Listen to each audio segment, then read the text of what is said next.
Hello' everyone, আজি আৰু এটা নতুন ভিডিঅ'ত মই সকলোকে স্বাগতম জনালোঁ। আজিৰ ভিডিঅ'টোত আমি ক'ম কিদৰে তোমালোকে আগন্তুক HSLC পৰীক্ষাত মেথছত 100 মাৰ্কছ পাবা। বহুতে ভাবে মেথছত 100 পোৱাটো বহুত টান কাম, বাট মই কৈ থওঁ আজিৰ পৰা 10 বছৰ আগতে মই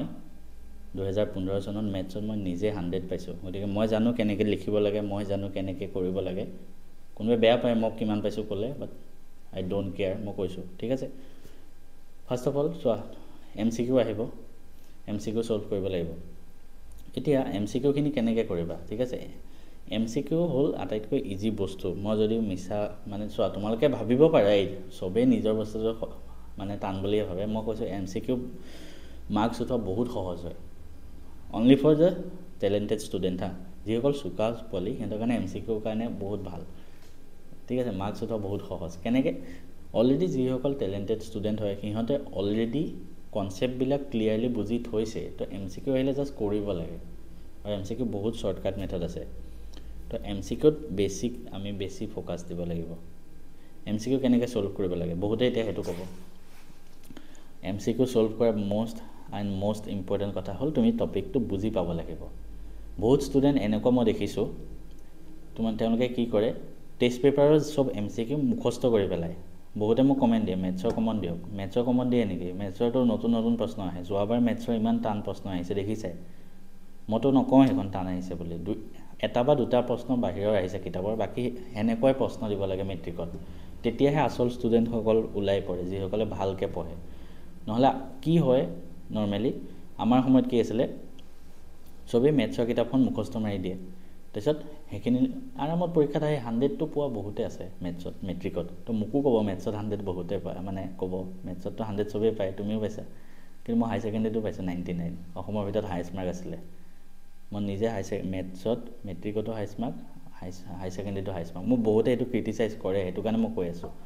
বহুতে মোক কমেণ্টত দিয়ে যে আজিৰ পৰা 10 বছৰ আগতে বেলেগ আছিলে, সহজ আছিলে বুলি কয়। তো যদি সহজেই আছিলে মই হাই ছেকেণ্ডেৰীত কিয় পালোঁ? তো কমেণ্ট কৰাৰ আগত এবাৰ ভাবি ল'বা, যোনে কমেণ্ট কৰা। And I don't care about any one. Second কথা চোৱা, টপিকটো ভালদৰে পঢ়িব লাগিব। কোনোবাই যদি এতিয়াও কিবা চেপ্টাৰ ক্লিয়াৰলি বুজা নাই, আগত চেপ্টাৰটো ক্লিয়াৰ কৰিব চেষ্টা কৰা, তাৰপিছত টেষ্ট পেপাৰ, তাৰপিছত MCQ, তাৰপিছত কিবা বস্তু, কিবা চেপ্টাৰ পঢ়া শেষ হোৱা নাই, কিবা টপিক পঢ়া শেষ হোৱা নাই, আগত সেইটো খতম কৰা, তাৰপিছত বাকীবোৰ কৰিবা, তাৰপিছত প্ৰেক্টিছ। আৰু এটা কথা, বহুত ষ্টুডেণ্ট এনেকুৱা থাকে মেথছৰ কেলকুলেশ্যন মিষ্টেক হয়। কিছুমান অংকটো কৰি থাকে, মাজত মিষ্টেক হৈ যায়, তেতিয়া তোমাক টিচাৰজনৰ ওপৰত ডিপেণ্ড কৰে, বেছিভাগে 0 দি থৈ দিব। মই দীঘলীয়া প্ৰশ্নখিনিৰ কথা কৈছোঁ। তাত তুমি কি কৰিবা? তাৰ কাৰণে বেষ্ট উপায় হ'ল টেষ্ট পেপাৰ এখন তুমি পৰীক্ষাত দিয়াৰ নিচিনা প্ৰেক্টিছ কৰা। মই অলৰেডি সদায় কৈ আছোঁ, চোৱা টেষ্ট পেপাৰ অলৰেডি ওলাই গৈছে। কোনোবাই যদি টেষ্ট পেপাৰ পোৱা নাই, তেনেহ'লে তুমি মোৰ এপত যোৱা, মেথছ এণ্ড ফিজিক্স এপ, ডেছক্ৰিপশ্যনত লিংক দিয়া থ'ম, তাৰ ফ্ৰী মেটেৰিয়েল ছেকশ্যনত গৈ টেষ্ট পেপাৰখিনি চাই লোৱা। তাত তুমি দীঘলীয়া প্ৰশ্ন যিখিনি আছে ন, সেইখিনি তুমি যিমান পাৰি ছল্ভ কৰিব চেষ্টা কৰা, লিখি ক'ত ভুল হৈছে তুমি চাবা, তাৰপিছত তুমি ক'ত মিষ্টেক কৰা। আৰু এটা কথা, ৰাতিপুৱা 9টাৰ পৰা 12টালৈকে মই টেষ্ট পেপাৰ কৰিবলৈ দি আছোঁ।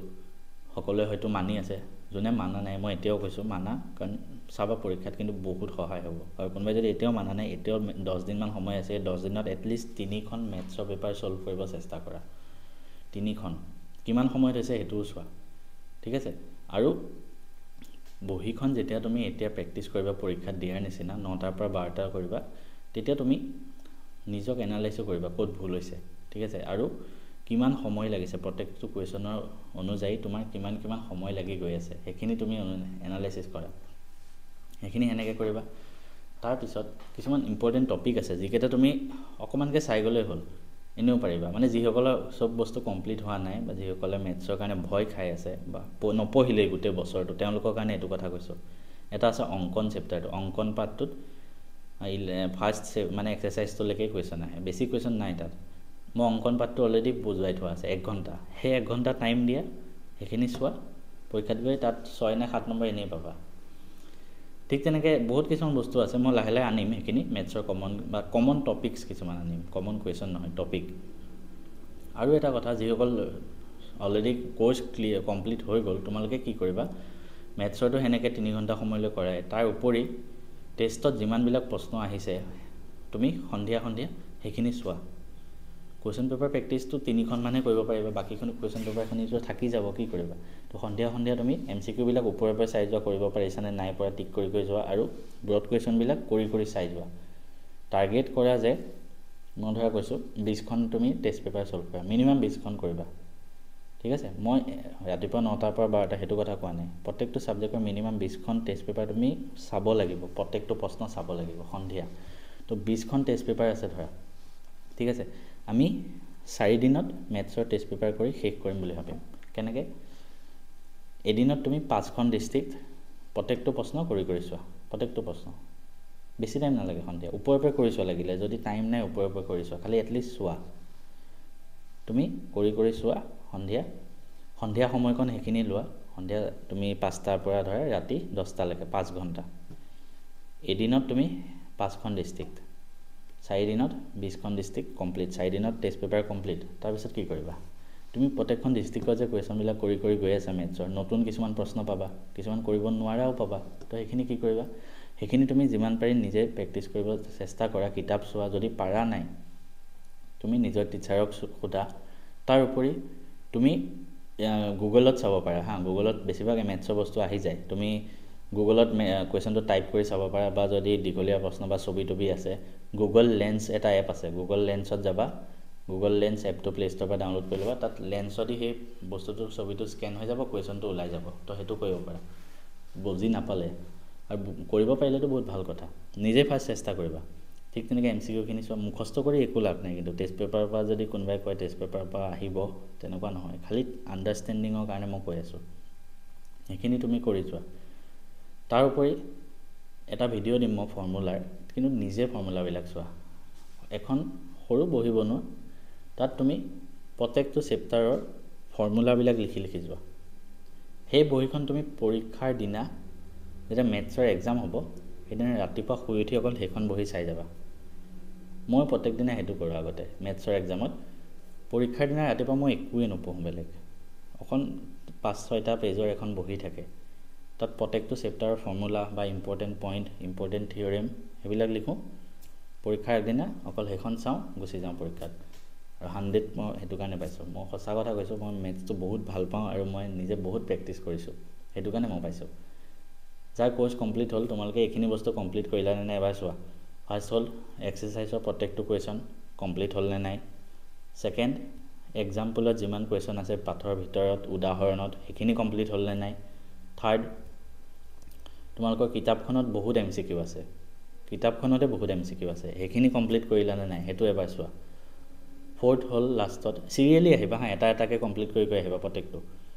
তাৰপিছত চোৱা কিবা উপপাদ্য প্ৰুফ কৰা আছে সেইখিনি কমপ্লিট হ'ল নে নাই তাৰপিছত আহা টেষ্ট পেপাৰৰ কুৱেশ্যনবিলাক আমি চাই হ'ল নে নাই কৰি হ'ল নে নাই সেইখিনি কৰা 5 দিন টাৰ্গেট কৰা 5 দিনত মেথছ খতম কৰিব চেষ্টা কৰা যাৰ কোৰ্চ কমপ্লিট হৈ গ'ল মানে টেষ্ট পেপাৰ ৰিভাইজ কৰা এতিয়া ধুনীয়াকৈ কমপ্লিট কৰিব চেষ্টা কৰা আৰামত হৈ যাব মই কৈছোঁ ন মেথছত 100 পোৱাটো বহুত সহজ হয় খালি অকণমান ভালদৰে মেথছটো বুজি পাব লাগিব আৰু মেথছটো একেবাৰে সহজ ছাবজেক্ট এনেই মানুহে ভয় খাই থাকে অলপ বুজি লোৱা আৰামত কৰিব পাৰিবা মই ঘৰৰ পৰা ভিডিঅ' বনাই আছোঁ সেইটো কাৰণে বেকগ্ৰাউণ্ডত কিবা নইজ আহিব পাৰে বেয়া নাপাবা আৰু এটা কথা চোৱা তুমি যেতিয়া টেষ্ট পেপাৰবিলাক সলভ কৰি গৈ থাকিবা কিবা নতুন কুৱেশ্যন পালে তুমি লগতে মানে তুমি এক্সট্ৰা এখন বহি বনাই তাত লিখি গৈ থাকা প্ৰত্যেকটো নতুন কুৱেশ্যন তাৰ এগেইনষ্টত তুমি কি নতুন কথা শিকিলা কি নতুন এটা ফৰ্মুলা শিকিলা সেইটো লিখা মেথছৰ বহিখন কেনেকৈ লিখিবা সেইটো মেইন ইম্পৰ্টেণ্ট কাৰণ এতিয়াৰ পৰা তুমি প্ৰেক্টিছ কৰি গৈ থাকিব লাগিব প্ৰত্যেকটো ষ্টেপ তুমি লিখি যাবা তুমি এনেকুৱা ভাবিবা যোনে মোৰ বহিখন চাই আছে তেওঁ যেন মেথছ নাজানে তেতিয়া তুমি কি কৰিবা তুমি নিজৰ ভাইটিটো যোনটো তোমাৰ বা ভণ্টিজনী ক্লাছ 4-5ত আছে তাই 10ৰ মেথছটো নাজানে তুমি যদি তাইক অকল বহিখন দিয়া তোমাৰ বহিখন দিয়া আৰু তাই বুজি পাব লাগিব তুমি কি কৰিবা ধুনীয়াকৈ লিখি বুজাবা তাইক যাতে তাই বহিখন চালে বুজি পাই যায় তো এক্সামতো সেনেকৈ কৰা প্ৰত্যেকটো ষ্টেপ বাই ষ্টেপ লিখা আৰু কিবা যদি উপপাদ্যৰ পৰা সেইটো ষ্টেপ আহিছে উপপাদ্যটো লিখি দিয়া এটা ইম্পৰ্টেণ্ট কথা কৈ থওঁ মই এইখিতে উদাহৰণ এটা দিছোঁ যে কিবা এটা অংক আহিলে ধৰা পেৰেলেল আছে AB ত্ৰিভুজৰ কথা কৈ আছোঁ BC পেৰেলেল DE আছে তো এই দুটা ছাইডৰ কেইটাও পেৰেলেল হয় তাত তুমি এনেকৈ লিখি থোৱা কিছুমানে এনেকৈ লিখে থেলছৰ উপপাদ্য মতে আৰু কিছুমানে গোটেই উপপাদ্যটো লিখি আহে লাইন বাই লাইন যোনে লাইন বাই লাইন লিখে সি বেছি মাৰ্কছ পোৱাৰ চান্স থাকে তো সেনেকৈ লাইন বাই লাইন লিখিবা তেতিয়া বেছি ভাল তেতিয়া বেছি মাৰ্কছ পায় তেনেকৈ তোমালোকে প্ৰেক্টিছ কৰা MCQবিলাক যিমান জলদি পাৰিলে মুখত কৰিব চেষ্টা কৰা অকণমান 2-3টা লাইনত খতম কৰিব চেষ্টা কৰা কাৰণ MCQ টিকহে দিব লাগে ষ্টেপকেইটা কোনেও নাচায় বাকীখিনি বস্তু তুমি ষ্টেপত লিখিব লাগিব কিন্তু অংকন পাঠটো ভালদৰে পঢ়িবা অংকনটো কৰিলে তুমি এটা পেজতে আঁকিবা অংকনটো বেলেগ পেজত নাআঁকিবাকে আৰু যদি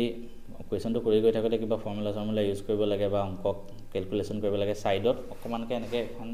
আৰ্চাডাল টানি তাত তুমি কেলকুলেশ্যনখিনি কৰিব পাৰিবা তেনেকৈ কৰা